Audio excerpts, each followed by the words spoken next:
Hoy en 678, la cámara de 678 en la plaza. Vinimos a aguantar a Cristina, a recordar a Néstor y sobre todo agradecer todo lo que hicieron por nosotros. Jamás pensé poder vivir esto y estoy eternamente agradecida de poder compartir esto con mis hijos y que ellos vivan esto. Es increíble. ¿Es la primera vez que vienen? No, la seguimos siempre, a morir cada vez que podemos. Y vinimos en auto, nadie nos pagó nada, no hay micro, no hay un carajo. La cantidad de micros que hay es impresionante. Es decir, la orden de movilizar a todo el aparato, esto significa plata y recursos. Por supuesto, ahí está la presencia de planes de asistencia universal, planes de compras y demás, Y vinimos en auto, nadie nos pagó nada, no hay micro, no hay un carajo. Venimos en auto 0 kilómetros que se compró en estos 10 años. Tienes que confiar, el alma sos vos, no puedo parar, ya no vas a parar.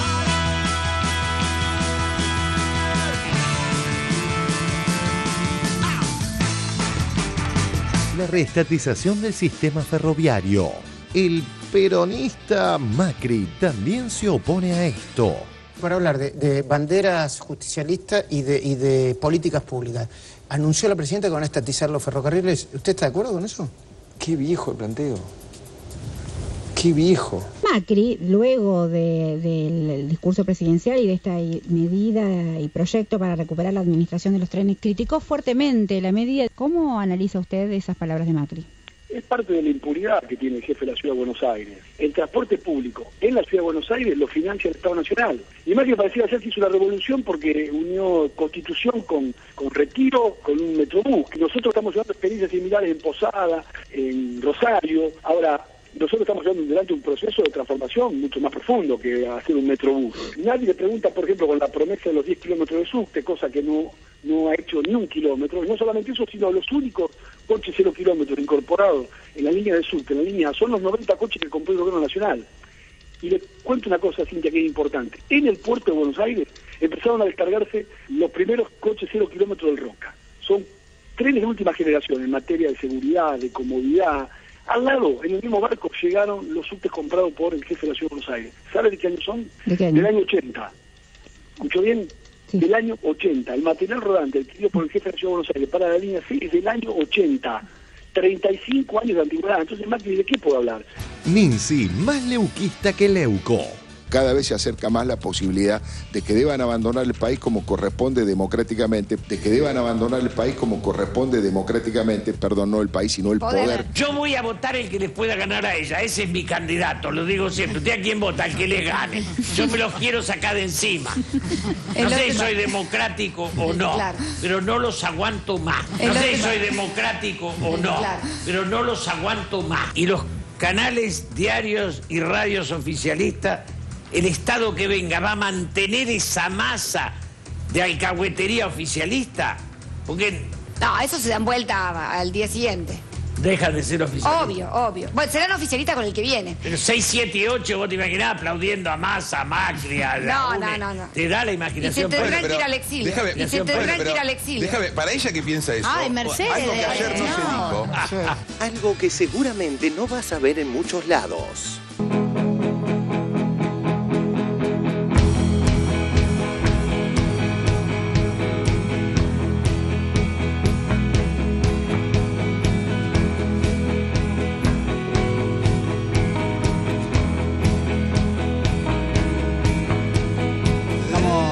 Córdoba, estamos en el marco del operativo La Patria es el Otro. Estamos acá en Villa Allende por el tema de las inundaciones, colaborando con la gente que lo necesita. Hola, estamos en Río Ceballos acá, ayudando acá en la casa de los vecinos. Estamos juntando barro, esperando que pase la máquina y juntando con los compañeros acá. Hola. Estuvimos trabajando en las localidades de Mendiolaza, Villa Allende, Río Ceballos y Unquillo. Bueno, lo que estamos básicamente es acercándonos a las familias y y poniéndonos a disposición para lo que necesiten, ya sea hacer tareas de limpieza, si quieren darnos la ropa para llevárnosla, lavarla y traérsela, tratando de dar la contención que podemos, charlando con los vecinos, preguntándoles si necesitan algo, si, no sé, simplemente quieren compartir un mate para que sea más llevadero lo que les está pasando. Me tiró todo estaba nadando, la heladera, lavarropa, televisor, todo. Lo que nosotros aportamos desde la Subsecretaría de Juventud en este caso fueron las herramientas y la posibilidad de aquellos que quieran participar o quieran ayudar a alguien puedan hacerlo de manera organizada. Toda ayuda sirve y estos chicos son un ejemplo para la juventud, no solamente para los chicos sino para los grandes también. Y la voluntad que ponen es algo que no tengo palabras. La juventud está presente, que son protagonistas de la historia, entendimos eso y acá estamos. El incendio intencional de Iron Mountain con 10 bomberos muertos que los medios hegemónicos te ocultan. Los peritos de la Policía Federal han determinado que el incendio fue intencional. No hay lugar a dudas. Si fue intencional, ¿qué querían esconder? Esta empresa que, recordemos, a nivel mundial ha tenido antecedentes de incendios intencionales. En Canadá, por ejemplo. En Canadá, ¿no? En Londres, en Estados Unidos. Esta empresa que justamente se dedica a archivar de empresas importantísimas. Guardar documentación. Guardar documentación. Viste que están investigando desde el año pasado al HBC. La AFIP ha hecho los requerimientos. Cuando le hace la justicia el requerimiento al HBC para que envíe información, documentación sobre esas cuentas, ¿sabes qué le respondieron, Daniela? Los documentos estaban ahí. Exactamente. Se quemaron. Los documentos se quemaron. Memoria Activa se retiró del discurso de Lorenzetti. En diarioregistrado.com. Memoria Activa se retiró del acto de apertura de la Corte Suprema. Fue, según la agrupación Memoria Activa, por maltrato a los familiares AMIA. Estamos en comunicación con Diana Malamud, de Memoria Activa. La pregunta obligada, ¿no? ¿Por qué se fueron? Nosotros habíamos sido invitados por la Corte Suprema de Justicia. Cuando llegamos, nuestro lugar era en un patio con una pantalla de televisión en donde podíamos ver televisado el acto. Por lo cual decidimos retirarnos, ¿no? Acá el tema es el lugar que se le da a los familiares de las víctimas, ¿no? El diario y a la aprovecha... causa AMIA en particular. ¿En qué anda Sergio Massa? En el destapeweb.com. Los mobileros truchos de Sergio Massa. Un reportero gráfico, Diego Spairani, que asistió a la convocatoria de Massa, publicó en su perfil de Facebook: estábamos TN y Telefe cubriendo otra de sus payasadas, mientras que los micrófonos de Canal 26, Crónica TV y América los sostenían sus colaboradores. Pretenden simular que están todos los medios.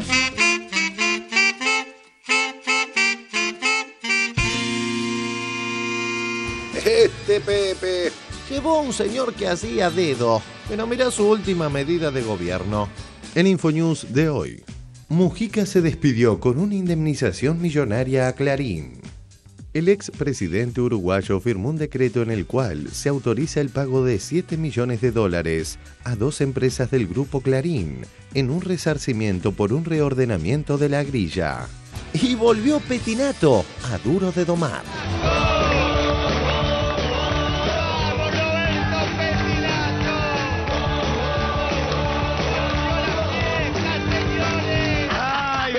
Buenas noches, siéntense, por favor, saquen la música. Y hoy vamos a hablar realmente bien. Primero, antes que nada, bienvenidos a... ¿Cómo se llama este programa? Hoy es un día insignificante para el país, es importante para el programa y fundamental para mí, porque la verdad nunca antes había vuelto atrás en una relación.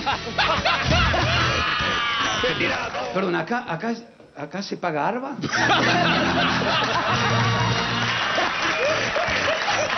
creo que vos lo pagues.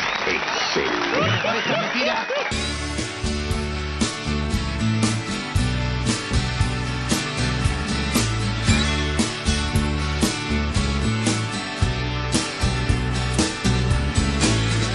A donde quiera que voy, a donde quiera que esté, en mi silencio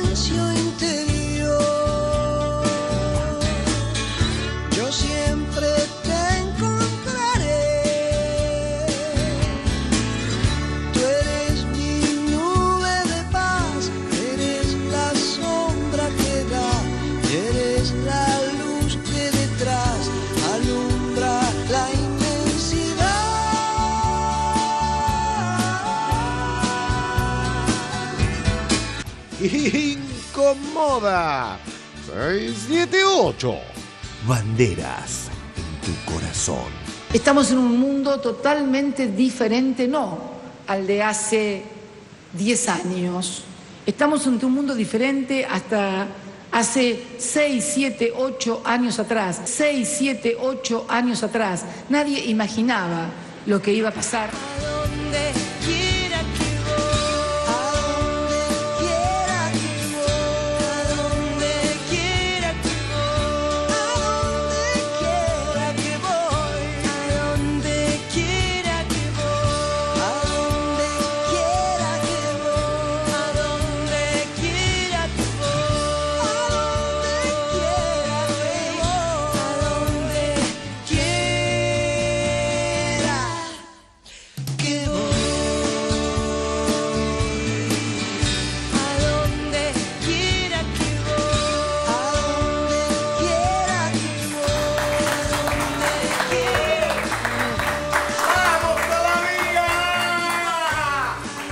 Compatriotas de la Patria Grande, bienvenidos a otra emisión de 678, transmitiendo hoy el aniversario de la muerte del patriota argentino William Brown.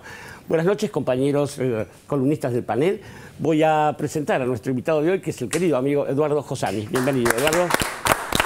Gracias. Eduardo Josani, es decir, es director del Centro Cultural de la Memoria Haroldo Conti, es escritor, es periodista, es activista del movimiento de derechos humanos, es miembro de Carta Abierta, y la enormidad de años que tiene detrás haciendo estas cosas ameritan a que yo ya me calle la boca y vaya al primer informe de esta noche. Quiero aprovechar para decir respecto de esto, agradecer en nombre de todo el programa a la muchísima gente que se ha acercado a miembros de este staff a saludar y agradecer el trabajo que hacemos. Muchas gracias. Pero tenemos la cámara del 678 en la plaza, en las plazas, en las calles. Vamos al informe. La cámara de 678 en la plaza. ¿Qué es lo que viene el domingo? Un golpe de Estado. ¿De quién? De Cristina Kirchner. ¿Usted está diciendo que Cristina planea un autogolpe? Sí.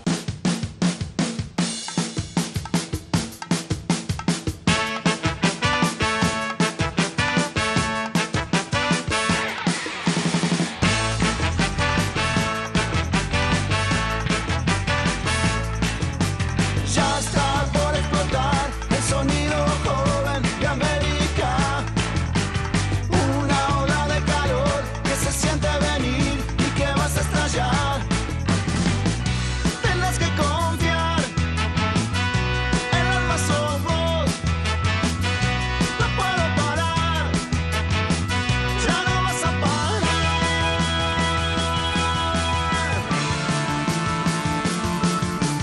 Vinimos a aguantar a Cristina, a recordar a Néstor y sobre todo agradecer todo lo que hicieron por nosotros. Jamás pensé poder vivir esto y estoy eternamente agradecida de poder compartir esto con mis hijos y que ellos vivan esto. Es increíble. ¿Es la primera vez que vienen? No, la seguimos siempre, a morir cada vez que podemos. Y vinimos en auto, Nadie nos pagó nada, no hay micro, no hay un carajo. No, por favor, La cantidad de micros, la cantidad... No, llegaban lo que hasta pasa... acá. Bueno, ¿cómo querés que vayan? Que se teletransporten. Claro, la cantidad de micros que hay es impresionante. Es decir, la orden de movilizar a todo el aparato, esto significa plata y recursos. Por supuesto, ahí está la presencia de planes de asistencia universal, planes de compras y demás, Y vinimos en auto, Nadie nos pagó nada, no hay micro, no hay un carajo. Venimos en auto 0 kilómetros que se compró en estos 10 años. Choripán no hay. No hay choripán, hay sanguchitos de pan lactal que preparé en casa. Nada, hay amor, nada más. Tienen que terminar con la historia esta, así, los llevaron a la plaza o no los llevaron. La del 18 fue una marcha muy linda, muy numerosa, pero no era la de ayer, una marcha de Barrio Norte, Recoleta, Vicente López, era gente de Florencio Varela, Verazategui, Loma de Zamora. Yo soy uno de ellos, mi nombre es Rodrigo Mendoza y yo viajé en el colectivo porque quise, porque nadie me pagó ningún pancho ni ninguna... ni me dio nada como para que yo pudiera asistir. Fui porque tenía ganas, fui con mi familia y lo pasé muy bien. Yo no estoy poniendo en duda la vocación militante que puedan tener mucha gente en que espontáneamente va a la plaza, ¿no? Pero efectivamente llueven comentarios de gente que efectivamente habla inclusive de cifras, de que han pagado efectivamente para que de pronto vayan a la marcha, para que participen y demás. Los trenes circularon creo que gratis, Sí, ¿no? circularon gratis. Y hasta aviones venían con pasajes de cortesía, digamos, venían con pasajes de cortesía, digamos. Si los hace feliz esa suerte de multitud, no digo prefabricada, pero esa multitud paga para que esté ahí. Si los hace feliz, bueno, ya ellos. Si después quiere mostrar la postal de que hay 500.000 personas en el Congreso, si eso los deja tranquilo de conciencia, bueno, háganlo. Yo puedo volver a trabajar de lo que yo trabajaba gracias a este gobierno. A mí no, yo no cobro plan social, asignación por hijo, yo no vengo por el pancho y el choripán y no sé. Yo vengo porque creo que es la única persona, Cristina y Néstor, que ha pensado en el pobre. Gracias a ellos estoy acá. Es lo mínimo que podía hacer. Qué tremendo, qué horrible final, qué hermosura, qué desastre. qué final. hermoso discurso, ¿no? Yo creo en este modelo, creo de verdad, de corazón. Por eso vengo con mi hijo, para demostrarle a las generaciones que vienen, al futuro, que este gobierno es un gobierno de inclusión. Es un gobierno que sostiene, que banca y que la gente está feliz. Por supuesto, ahí está la presencia de planes de compras y demás. ¿Me contabas que volviste de España hace poco? Volví hace menos de un año y me encontré con una situación muy diferente a la que decía el diario El País. Es un sueño para mí. Este modelo es grande, es un modelo como el de Perón y como el de Evita. Néstor Kirchner y Cristina nos dieron de vuelta el alma al pueblo, nos hicieron de vuelta sentir argentinos. En primer lugar, un compromiso con ustedes y con la gente, que es el 1 de marzo del año que viene. Mi discurso presidencial no va a durar 4 horas, va a durar no más de media hora. Lloré como nunca, te imaginé de ver tantos pibes, todo. Esto me llena del corazón. Te aseguro que uno que tiene tantos años de militancia, de la década del 70 y todo lo demás, volver a recuperar esta mística, esta alegría que nos da Cristina, Néstor. La verdad, me voy y nos vamos, pero chocho, te aseguro, para Rawson. 1000 veces, Cristina. Quiero seguir apoyando esto, sobre todo en momentos en que nos quieren asustar y hacer creer que la cosa está mal y que van a seguir inventando cosas. Y no me toquen. Y no toquen a nadie de mi familia. Se lo estoy diciendo al gobierno de Cristina Kirchner, se lo estoy diciendo a Milani, se lo estoy diciendo a Aníbal Fernández. Yo estoy loca porque estoy demasiado cuerda y sé que ustedes pueden matar. ¿Entendés que esta plaza llena, más allá de un apoyo a la presidenta, es un apoyo a la democracia ante esta coyuntura? Sí, yo recién decía que hace poco parafraseaban con que la gente, el pueblo quería saber de qué se trataba. Yo creo que el pueblo sabe de qué se trata ahora. Esa es una de los grandes logros de este gobierno. Está claro ahora. Sí. El pueblo sabe de qué se trata. Ahora se ve quién prepara las cosas, cómo, por qué. Ahora está más claro. Es más difícil que nos engañen ahora. Está por hablar la presidenta en esta coyuntura. ¿Cuál es su reflexión? Nada, que esperamos ansiosamente su palabra, es nuestra rectora quien nos dirige y lo que va a decir va a ser sumamente importante para todo el pueblo. La queremos, la esperamos y la necesitamos. ¿Cree que esta plaza llena es apoyo a Cristina y a la democracia también? Sí, me imagino, al proyecto nacional y popular. ¿Entendés que la multitud que está en la plaza y la presencia acá, más allá del apoyo a la presidenta, es un apoyo a la democracia? Definitivamente, sí, y me parece que con más fuerza que nunca por los sucesos de público conocimiento, ¿no? La muerte del fiscal, en algo que empezó en diciembre del año pasado que tuvo que ver con el descabezamiento de la cúpula de la Secretaría de Inteligencia, y me parece que ahí está un poco el quid de la cuestión, ¿no? El empezar a sanear profundamente esa Secretaría y bueno, intentar a partir de eso construir un nuevo país, ¿no? Somos del 25 de mayo de La Pampa, salimos anoche y dentro de un rato salimos de vuelta. Estamos felices de haber venido. Algunos ya habían venido otras veces, yo no, es la primera vez. Pero por primera vez en mi vida soy grande ya. Estoy orgullosa del gobierno que tenemos, del pueblo que tenemos. Es lo más lindo que ha pasado. Esa multitud paga para que esté ahí. Si los hace feliz, bueno, ya ellos. ¿Por qué vinieron hoy a la plaza? Básicamente para festejar y agradecer. agradecer la verdad por todo este tiempo porque nos sentimos felices por las transformaciones que he visto. Yo ya tengo 4 décadas. La verdad que no tenía muchas ilusiones antes. Hace 10 años de atrás, 15 años de atrás, en la crisis de 2001, la pasamos muy mal. Este era un país arrasado. Y la verdad que este gobierno, con todas sus críticas se le puede hacer, digamos, con todos sus problemas, ha llevado a una transformación profunda. Y la verdad que ver tanto piberío acá feliz, festejando, me da esperanza. Señora, ¿por qué viene esta marcha? También por lo mismo, como vinimos todos. Lo lamento que veo muy poca juventud y mucha gente grande, mayor. Ver tanto piberío acá feliz, festejando, me da esperanza. Fundamentalmente dejar en claro que Cristina deja un país mejor del que recibió. Eso es importante y eso venimos a festejar. Hey, yo soy como vos, que somos lo malo de la generación. Nada está por terminar, es solo vivir, es ola de calor. Tienes que confiar, el alma sos vos. No puedo parar, ya no vas a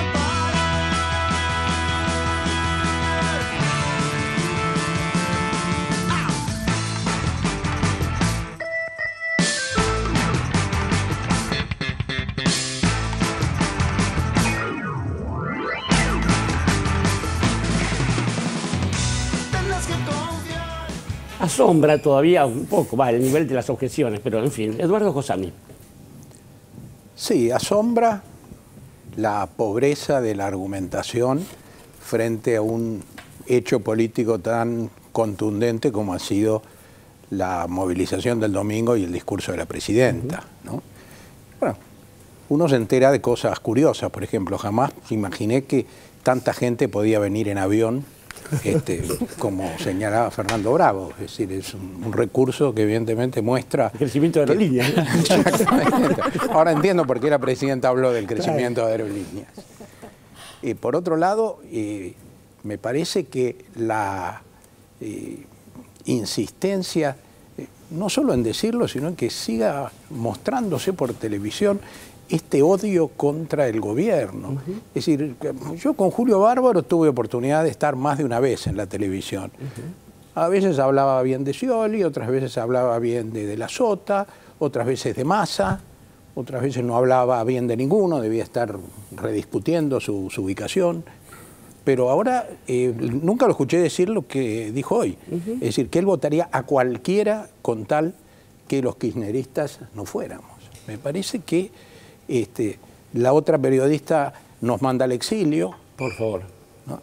Me parece entonces que, bueno, seguir negando que aquí hay una confrontación donde la democracia está del lado de los que convocan a la gente, de los que tienen un programa, de los que tienen un discurso claro, de los que son enfrentados de la manera más confusa, como hemos visto en estos días. Yo creo que el acto de ayer tuvo además una carga emotiva tremenda. Yo hacía mucho tiempo que no me emocionaba tanto. Escribí una nota y después tuve que corregirla, dejarla, porque aparecía gente llorando por todos lados, porque efectivamente cuando yo salí del Congreso me encontré con gente que lloraba, y lloraba de alegría, obviamente, ¿no? Y creo que eso tiene que ver con que hubo mucha tensión en las semanas anteriores. Fue una oposición muy tramposa la que se hizo, ¿no? La muerte del fiscal, que todavía no sabíamos, ni sabemos hoy si fue un suicidio, fue un asesinato, pero que ya daba para hacer un acto de oposición al gobierno. La convocatoria de los fiscales, que en realidad ellos eran los que tenían que haber explicado algunas cosas de su pasado muy cuestionado, como lo relativo a la causa AMIA, que se ponían como la vanguardia de la democracia, convocando a la sociedad. Y me parece que el discurso de Cristina ayer y el respaldo masivo que tuvo, vuelve a poner las cosas en su lugar. Es decir, acá en la Argentina hay que discutir lo que planteó la presidenta el domingo. No es salvo que querramos aceptar el debate que, por llamarle de alguna manera, que nos propone Elisa Carrió, ¿no? Entonces discutiremos quién hace el autogolpe, trataremos de ver por qué es posible que alguien la quiera matar a ella, pero me parece que si salimos de ese plano de fantasía, acá la agenda política está muy clara. Y lo que me parece que es la conclusión más importante de este acto es que tanto se habló de fin de ciclo y ahora podemos decir con seguridad y con confianza y con entusiasmo que lo que se termina el 10 de diciembre es el gobierno constitucional de Cristina Fernández de Kirchner, no se termina el kirchnerismo, porque una fuerza política que tiene ese programa, ese liderazgo y esa concurrencia masiva, entusiasta, militante que se vio, y esa juventud que se vio en la plaza, me parece que tiene cuerda para rato. Doy fe de las lágrimas de las que habla Eduardo Gosani. Lamento profundamente lo de Julio Bárbaro. Yo durante muchos años he dialogado con él y incluso he aprendido muchas cosas con él hace tiempo de esto. Y lo que es notable es que una vez más es la palabra de la Presidenta de la República la que pone sobre el tapete cosas de las que nadie hablaba abiertamente, ¿no? Pero bueno, Edgardo Moca, perdón. Sí. Hay una cosa que a veces se nos pasa un poco desapercibido, por lo menos a mí me había pasado desapercibido. El inicio de las sesiones ordinarias del Congreso se ha convertido en un acontecimiento multitudinario, en una épica popular. Yo no sé si alguien más memorioso que yo se acuerda de algún caso así. No hablemos de los momentos donde no había Congreso y por lo tanto no se podía iniciar ningún tipo de sesiones, sino de otros casos donde había Congreso, a veces elegido con proscripciones, pero se formaba ahí una asamblea legislativa. Nunca vi que esto fuera así. El otro punto es el discurso de Cristina en lo que hace a un rasgo que tampoco es muy habitual, que es el entrecruzamiento, la trama entre ideas políticas y hechos. O sea, se nos acusa, digo nos porque me siento parte de la parte acusada, de haber armado un relato, ¿no? De decir cosas, ¿no? Industrialización, distribución social, derechos, verdad y justicia. Así dichas son un relato en el sentido más estricto, en el sentido literario de la palabra. Ahora, cuando una presidenta habla 3 horas 40 minutos y va ilustrando las ideas motoras principales del proyecto político con hechos, ahí entonces la distribución social se llama asignación universal por hijo, el desarrollo científico-tecnológico se llama ARSAT, la promoción de los jóvenes se llama procrear, la cuestión de los jubilados se llama 2 aumentos por año e inclusión plena en el servicio de la jubilación. Entonces, y la tercera cosa que me pareció extraordinariamente importante. Yo estuve en el acto fui una de las 4 generaciones. Fui al acto en el mismo colectivo con 4 generaciones, la que está más arriba mío, la mía, la de mi hijo y la de mi nieto. En ese último caso estaban ellos. Pero me llama la atención la profunda compenetración, el profundo silencio que había. El profundo silencio en un discurso que duró 3 horas y media. Había un pequeño grupo de gente tocando bombos, pero eran 10 o 20 y vos te corrías un poquito. Era difícil correrse porque el abigarramiento que había era una cosa pocas veces vista. Y la gente participaba con un nivel de atención y no provocada por un discurso pletórico así de recursos, de golpes, de efectos, sino yo creo que vibraba haciéndose consciente de las cosas que hemos conseguido, no las que consiguió Cristina, las que conseguimos todos los argentinos. Uno cuando ve la lista y la comparación 2003 con 2015, tiene todo el derecho a sentirse alegre más allá de las banderías políticas, las cosas que una sociedad... somos modelo en el mundo de los derechos humanos, construimos cosas como el ARSAT que estaban totalmente fuera de las posibilidades de un país que entregaba a sus investigadores, llamaba a sus investigadores a lavar los platos. Fue muy emocionante, yo comparto lo que dice Eduardo, el afecto de la gente y la emoción, la vibración fue quizás uno de los puntos más altos que yo recuerde en este mismo proyecto. Hubo referencias en el discurso de la Presidenta también al Partido Judicial y a los distintos lugares que ha ocupado la justicia. Justamente tenemos en el segundo informe la palabra del presidente de la Corte Suprema, Lorenzetti, en la apertura del año judicial. Vamos a ese discurso y seguimos charlando aquí en 678. Memoria Activa se retiró del discurso de Lorenzetti. Como Cristina habló de la justicia el domingo, se entrelee una respuesta de Lorenzetti que inauguró con su propio mandato en la Corte Suprema este sistema. Él también inaugura el año de sesiones. Es tiempo de terminar con la impunidad en cada uno de estos casos. Terminar con esos procesos que no tienen resultados. Terminar con las investigaciones oscuras que se traban y que no se sabe muy bien a dónde terminan. Eso es terminar con la impunidad. Es extraño este contacto de Lorenzetti, porque esto tendría que ser para la gente de la justicia. Al hacerlo para el público, para la tribuna, también adquiere ribetes distintos, porque ni siquiera puede exigir lo que tendría que empezar exigiéndose él en cuanto a justicia, pero a los demás, porque al hablar para la gente y para las otras tribunas, tiene que modificar lo que tendría que ser un discurso riguroso para ver si verdaderamente la justicia se parece un poco a lo que tiene que ser. Si yo no escuché mal, dijo, tenemos que terminar con la impunidad de estos casos que no se terminan nunca. ¿A quién le habla? A la Corte, para empezar. ¿Y él quién es? En diarioregistrado.com. Memoria Activa se retiró del acto de apertura de la Corte Suprema.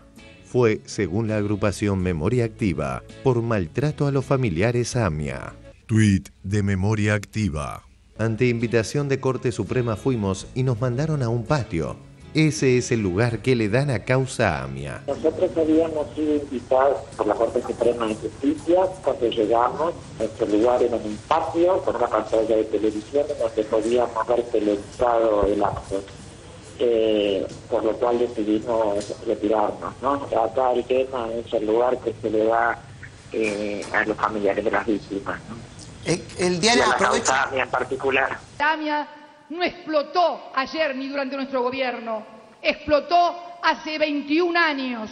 Y hace 21 años que los familiares y las víctimas demandan justicia. Y a la justicia o al Poder Judicial de mi país le pido que el juicio de encubrimiento. El otro día la gente de Memoria Activa me decía por qué yo no había impulsado el juicio oral de la causa encubrimiento. Muy simple, porque la Corte, la actual Corte, decidió que este juicio, por eso los cartelitos de la AMIA habría que dirigirlos más para algún otro sector,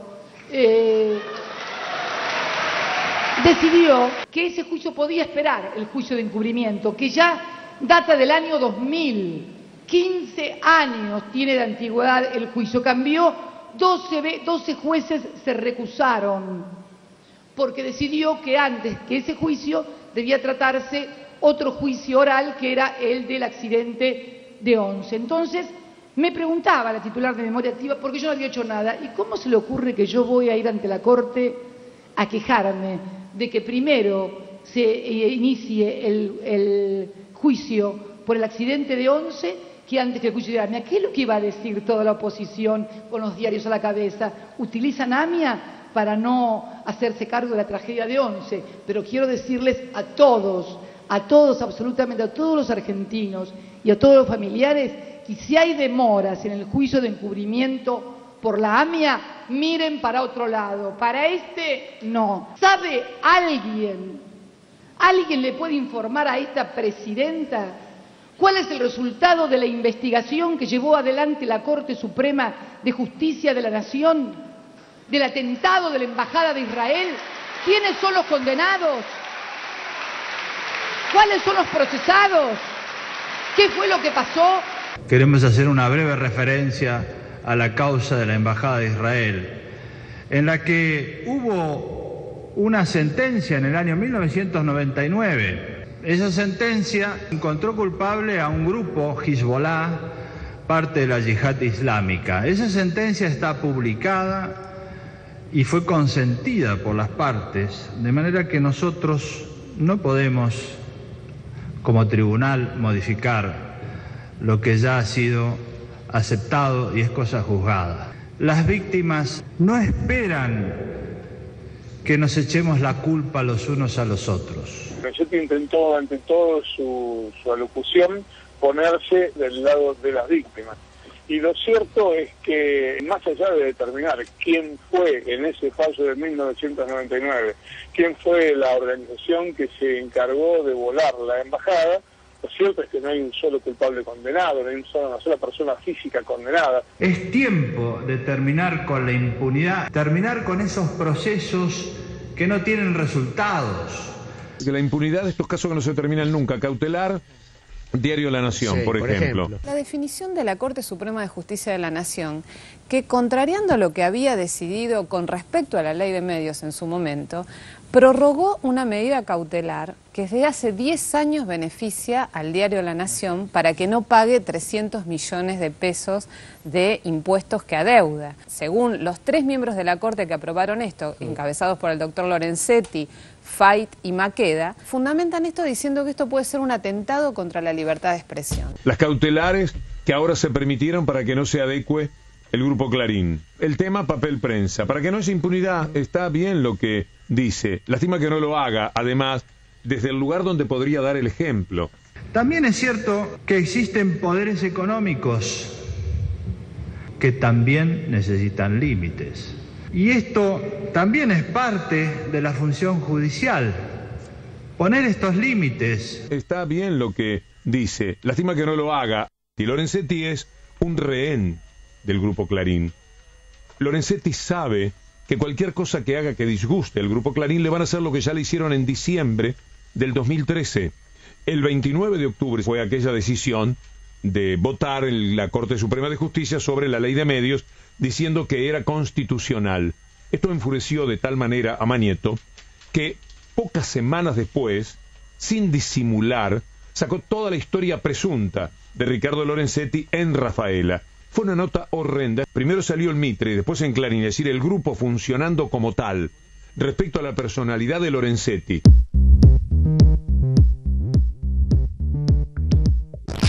Aunque parezca increíble, los vínculos de Lorenzetti con el PJ empezaron en los 90, cuando Lorenzetti vivía en Rafaela, que es su ciudad natal, y se metió en el negocio de las prestadoras del PAMI, que manejaba Carlos Alderete. ¿Te acordás del enanito de Alderete, el hombre de Menem? Bueno, cuando vos decís Alderete o Matilde Menéndez, referido al PAMI, estás diciendo descontrol, afano por todos lados, prestadoras que se llevaban todo. Bueno, en ese ámbito estaba Lorenzetti laburando en las prestadoras.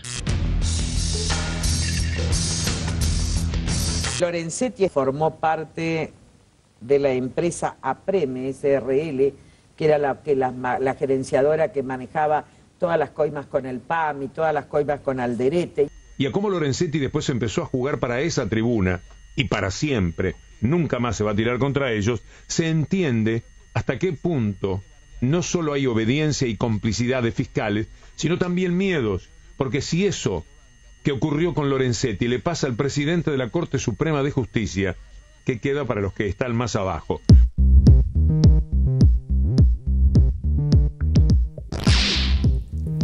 Bueno, el informe es de una contundencia notable, ¿no? Y esto está bien decirlo. Y hay un montón de otras cosas. Recuerdo que hay gente que ha hablado acerca de la mención del presidente de la Corte a la reforma del Código Civil y Comercial, pero ninguna del procesal penal y tantas otras cosas. No sé qué opina Sandra Russo. Bueno, sí, me pareció bien eso de bajar los decibeles. Creo que a todos nos vendría bien bajar los decibeles, pero obviamente bajar los decibeles si estamos hablando en serio. Por momentos parecía un discurso abstracto, ¿no? Bueno, lo señalaba el informe, terminar con la impunidad, terminar con esos casos oscuros que nunca llegan a nada. Bueno, él es el jefe de ese poder que nunca llega a nada. Y el tema de la cooperación, sí, claro, sería bueno que los poderes del Estado cooperen, pero no nos podemos olvidar que hace muy pocos días hubo una marcha organizada desde un sector del Poder Judicial donde prejuzgaban y donde sobrevolaba que la presidenta, que es la jefa de otro poder del Estado, estaba involucrada en un asesinato, con lo cual lo de la cooperación hay que verlo en términos un poco macros. Me pareció también contradictorio y dentro de ese lenguaje abstracto centrarse tanto en las víctimas, que está muy bien que se centre en las víctimas, pero en esta coyuntura del país en el que el tema del atentado a la Embajada de Israel y el atentado contra la AMIA están tan presentes en esta sociedad, no tener la delicadeza de hacer pasar a los familiares de las víctimas del atentado, me parece una descortesía, y además también me parece que es no estar hablando del todo en serio, no tomarse en serio lo que él mismo está diciendo. Y por otro lado, me gustaría, ya que él habló, Lorenzetti habló de una sentencia en el tema de la Embajada de Israel, que fue mencionada el otro día por la presidenta. Creo que las chicas tienen más información sobre eso. Bueno, pero es una sentencia que nunca conocimos. Hay un jefe del Hezbollah que está sindicado o identificado como el autor de la voladura. Es un hombre que fue asesinado unos años después en Medio Oriente, pero efectivamente nadie se acuerda de haber visto esa sentencia publicada. Y finalmente hoy habló en el Congreso de Estados Unidos el primer ministro israelí, Netanyahu. La presidenta adelantó un poco esto el otro día. Efectivamente, mencionó el atentado de la AMIA y el atentado a la Embajada de Israel, también dando ya como por resueltos los dos casos y señalando que Irán es el culpable cuando no sabemos lo de la embajada, pero lo de la AMIA está por verse, están procesados, pero no están, que alguien esté procesado no significa que haya sido el culpable.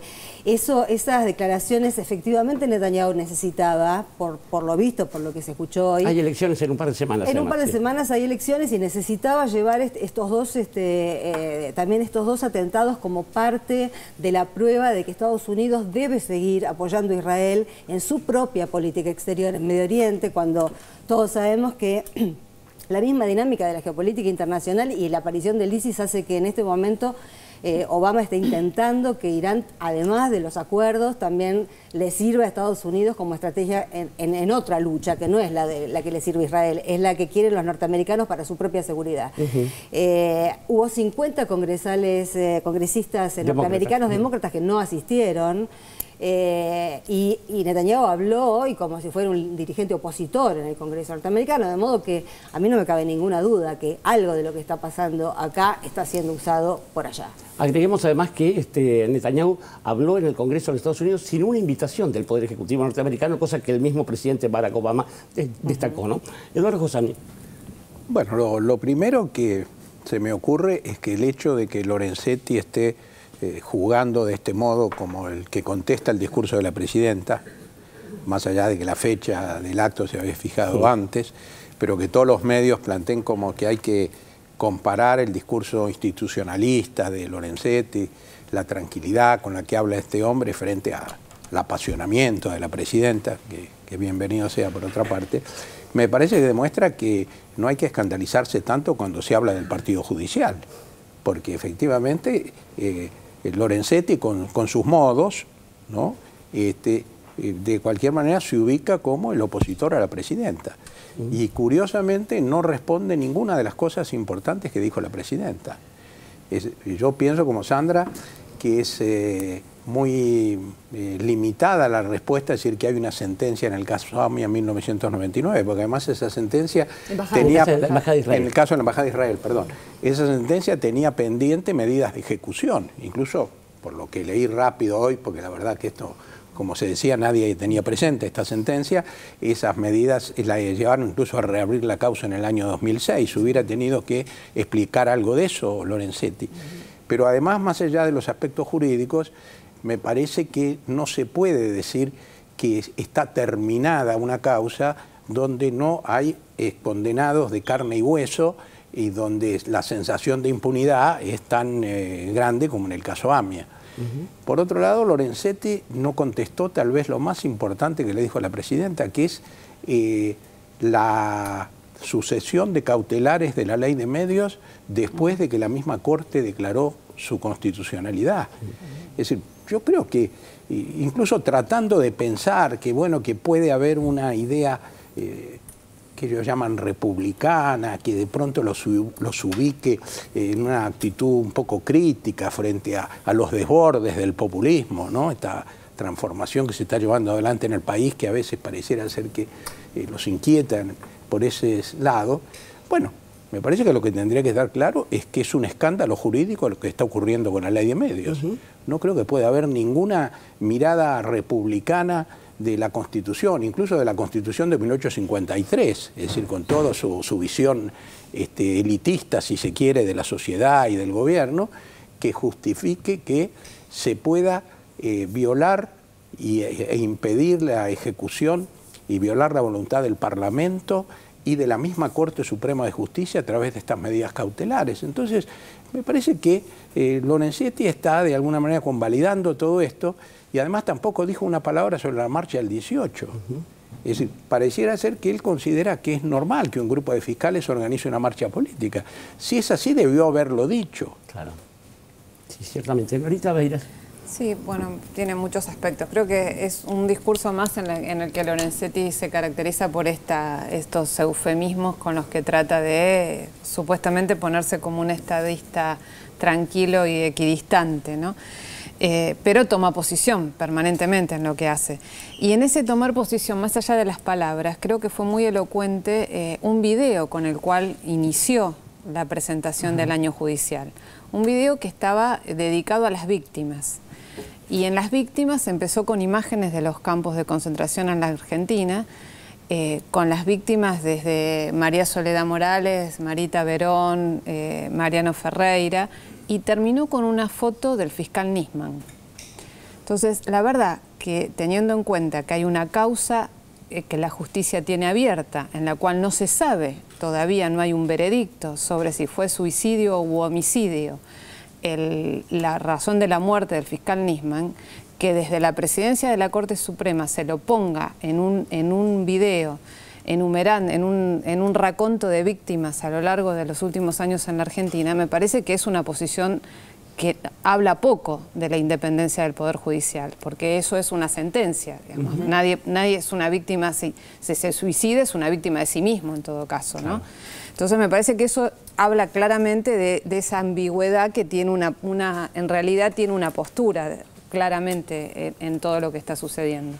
Después me pareció positivo, si bien es cierto que no habló del 18F, sí hizo hincapié en el tema de en una crítica a lo que fue la sentencia de la Corte que en su momento convalidó el golpe de 1930 y, digamos, siempre apelando, bueno, a viejos momentos de la historia. No necesitaba, la verdad, tanto remontarse a tanto para decir lo que había sido la actitud de la justicia. Y a la necesidad de que se mantengan los tiempos, se garanticen los tiempos institucionales y el respeto a la Constitución. Pero me parece que con respecto a la sentencia del juicio por la Embajada de Israel, además de que es verdad, como decía Eduardo, que la causa se reabrió en el 2006, porque digamos, la misma Corte con esta nueva composición a partir de la renovación del kirchnerismo consideró que no estaba cerrada la causa ante el pedido de un familiar de un sobreviviente, de una víctima, perdón. Lo cierto es que la respuesta que hoy da el Estado de Israel, contrariando al reclamo que hizo la presidenta en la Asamblea Legislativa, diciendo que el Estado de Israel siempre pide por justicia en la causa de la Embajada de Israel, queda claro que ni siquiera el Estado de Israel tiene claro que esa causa esté cerrada, porque digamos, es muy contradictorio, me parece, lo que sucede en torno a esa causa. Y después, con respecto a otro tema que, bueno, es la comidilla de todos los medios, que no es un dato menor también en este lugar de las víctimas, como mencionaba Sandra, el lugar que no le dieron a Memoria Activa. En el protocolo de ese acto, digamos, si uno es anfitrión, se supone que tiene que garantizar el lugar acorde al invitado, ¿no? Y si vos le vas a priorizar la necesidad de hacer justicia a las víctimas tienen que ser realmente los que ocupan ese lugar destacado. Bueno, los que tuvieron un lugar más destacado fueron algunos periodistas y algunos empresarios de medios que sí estaban sentados en la sala. Se vio Daniel Haddad ahí. Sí, Daniel Haddad, entre otros, pero lo más llamativo fue algunos cronistas judiciales que estuvieron ahí, vieron cómo hicieron parar a un camarista que en su momento juzgó la tragedia de Cromañón para que se sentara el periodista Luis Majul. Entonces me parece que eso habla a las claras de cuál es el poder que construye la cabeza del Poder Judicial, donde el poder mediático evidentemente forma parte de ese juego que va mucho más allá de la independencia de un poder, sino del posicionamiento de la cabeza de ese poder, ¿no? Tremendo.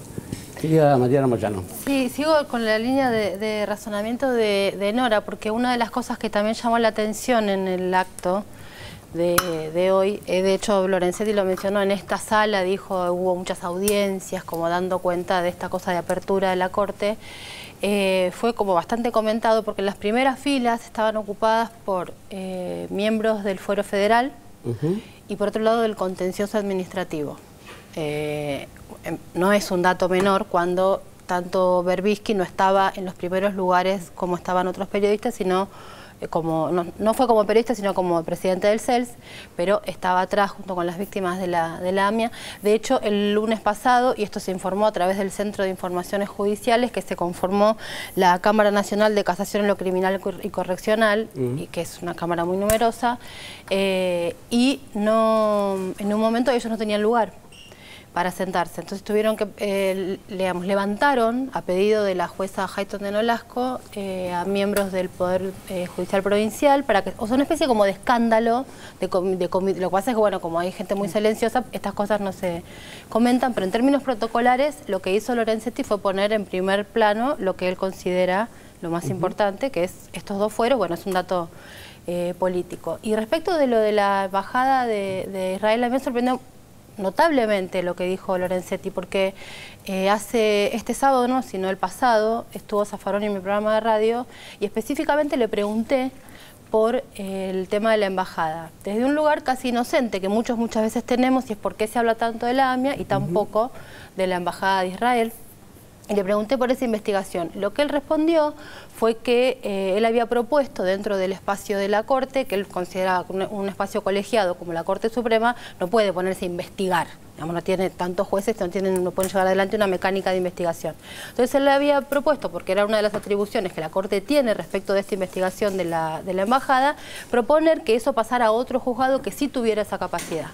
Le pregunté qué había pasado, me dijo no se pudo avanzar en absolutamente nada. Y siguió, dijo otro par de precisiones más, pero en ningún momento el juez Zaffaroni, que no creo que tenga mala memoria respecto de qué causas la Corte lleva adelante, no cuál me parece, en ningún momento dijo está cerrado, explicó justamente por qué la Corte no pudo avanzar según su criterio y el que está completamente parado. Y de hecho esto que planteaba recién no le tiene que ver con lo que dijo el canciller Timmermans hoy a las 7:30 de la tarde, leyendo justamente una carta de su par, donde lo que le dice es que comparte con la Argentina que los dos estados tienen que seguir, la frase textual es continuar investigando estas causas que están, porque no se sabe qué pasó. O sea, si el Estado de Israel, en nombre de su canciller, dice que hay que continuar investigando, quiere decir que la causa no está por lo menos lo suficientemente resuelta como para que, si no, calculo que dirían, sobre todo refiriéndome al tema de la embajada, que sí les corresponde en términos estatales al Estado de Israel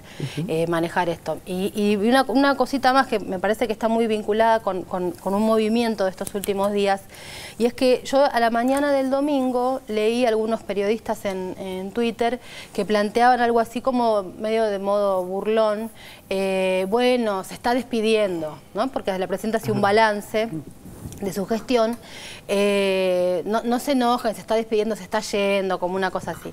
Minutos después de eso, porque a veces cuando uno se adelanta a decir, la historia tiene esas cosas que te da un sopapo, minutos después de que se rieran tanto de esto, la presidenta hizo 3 o 4 anuncios vinculados, uno que tenía que ver con 2015-2020, luego otro con 2018, luego otro con el ARSAT 3, luego, o sea, todas cosas que iban a pasar después de su finalización de mandato. Y me parece que lo que ocurrió en estos últimos días, a partir de la sentencia de Rafecas y esto que pasa hoy con Lorenzetti, es que hubo un cimbronazo en determinados espacios políticos, porque lo que pensaban es, bueno, hay un 1 de marzo, la presidenta habla, estos ya se van. Y de pronto se dieron cuenta, que lo que decía un poco Eduardo hace un rato, que esto no sabemos si se va o no se va. si nos iremos al exilio los que estamos acá, no lo sabemos. Entonces me parece que esa certeza que tenían hasta el jueves, incluso hasta el 1 de marzo, los puso en duda y generó una cosa muy agresiva, incluso del presidente de la Corte, que tiene como que salir, digamos, un presidente de la Corte que conteste, está cerrado el tema de la embajada. Es un poco complejo cómo presenta la investigación judicial en la Argentina. Me parece que esos dos movimientos hay que leerlos en base a que no sabemos si se terminó. Ciertamente, ¿será justicia? Nos preguntamos. Nosotros tampoco nos vamos del todo, vamos a ir a un corte. En 678 estamos con Eduardo Josami y a la vuelta no voy en avión, voy en tren. Ya se los cuento. Quiero verte sonreír un poco más de lo normal. Quiero verte sonreír un poco más de lo normal. Saliendo de tu casa pude volver a mi casa más tarde, porque me olvidé que tenía que pasar por la casa de otra chica.